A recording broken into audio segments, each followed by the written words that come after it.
It's outdated. Yeah, get that a lot. What do you think? Yeah, that came up. Can't trust the Bible. Yeah, what do you think? Yeah, that came up. Okay. What was that?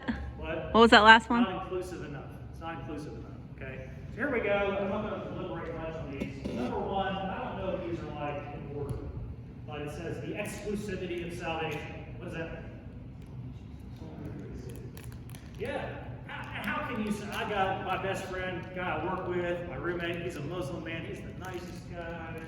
He goes to the mosque, he loves his family, he loves people, he goes to the homeless shelter and volunteers, he wakes up every morning, does his prayers, observes Ramadan, reads his Quran. Greatest guy.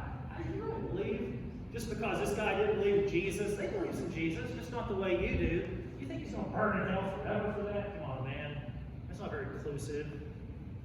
Do you guys hear stuff like that, or is sort of the mentality that people have? Okay. Another one is, someone mentioned it, the restrictive sexual ethics. Okay. So mainly we're thinking about LGBTQ. Now the T with Generation Z is more up for debate. Okay. At least in terms of what I'm following. People are kind of like, all right, that's kind of extreme, it's kind of absurd. But in terms of lesbian, gay, bisexual, and queer, I think that Gen Z obviously tries to be very inclusive, and I have a way to be inclusive along those parameters, okay? Goes further than that. Christians can actually inflict psychological harm. Grab onto these because you guys are going to use them during your practice. Not only is that a weird belief that you have, to believe that two men who really love each other, love is love, shouldn't be able to spend their life together, you're actually inflicting psychological harm on these people. You're the reason why they have such high rates of anxiety, depression, and suicidal ideation. That's your fault because people who believe like you do are actually harming those folks. Okay? Number 3, institutional hypocrisy and judgmentalism. Gen Z is hypersensitive to authenticity. That's good. So what they want to see is, you guys are Gen Z, so you know better than I do, they want to see authentic expressions of the Christian faith.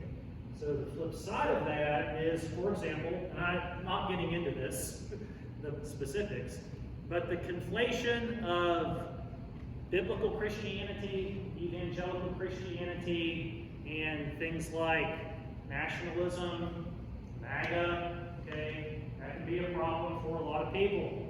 I'm not giving you any information on my stance on those things. It is a big problem for a lot of people.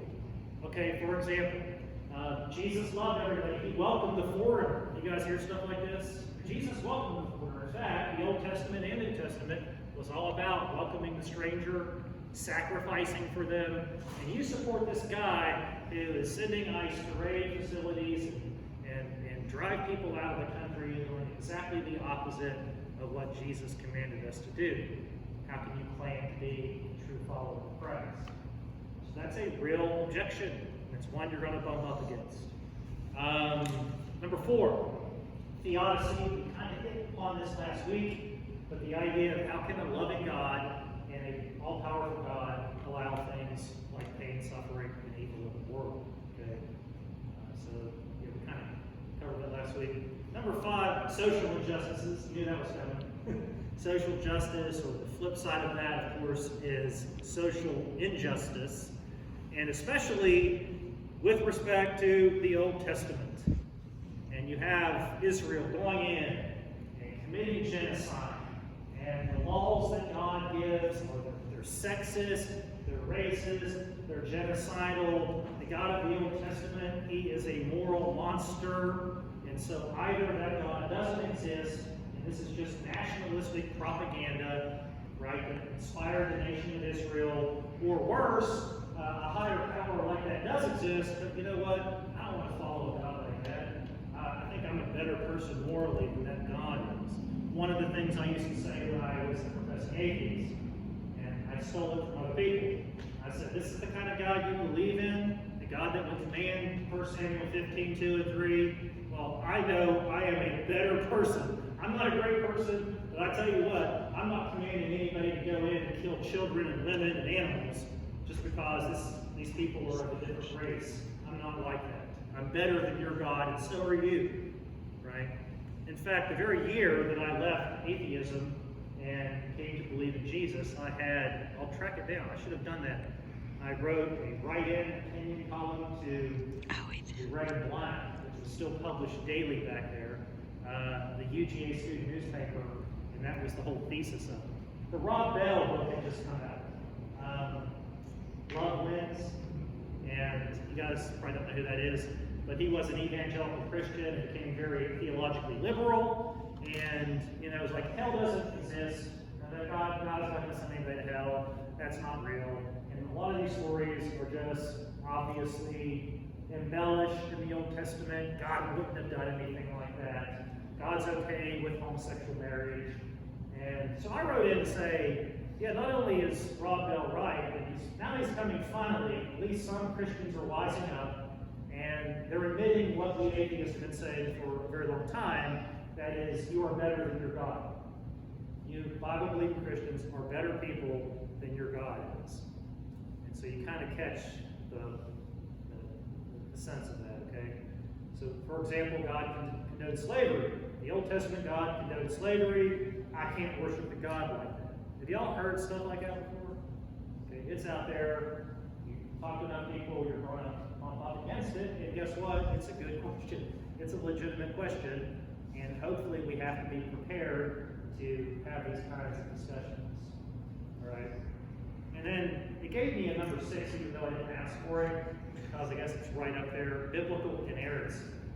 The Bible is an old book written by superstitious goat herders who didn't know where the sun went at night. Okay, you really want to believe what they say about ultimate reality? Come on, we've progressed a whole lot in the last 2,500 years, 3,000 years, 2,000 years. That's kind of outmoded thinking. And obviously it's been changed. Have you played the game of telephone before? Where I whisper something into Lee's ear and he whispers it into Andrew's ear. It goes all the way around until it gets to Justin. And the thing I whispered in Lee's ear is nothing like what Justin just said. So how could we possibly trust the Bible when it came to us through a similar process? So again, I know that was a lot. You guys have heard things like this.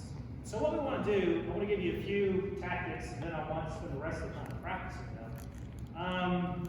A little background on the book. Greg Kokel works pretty extensively with Frank Turek. If you're familiar with Frank Turek, cross-examined. And so he's helped Frank. Frank was one of the main sources for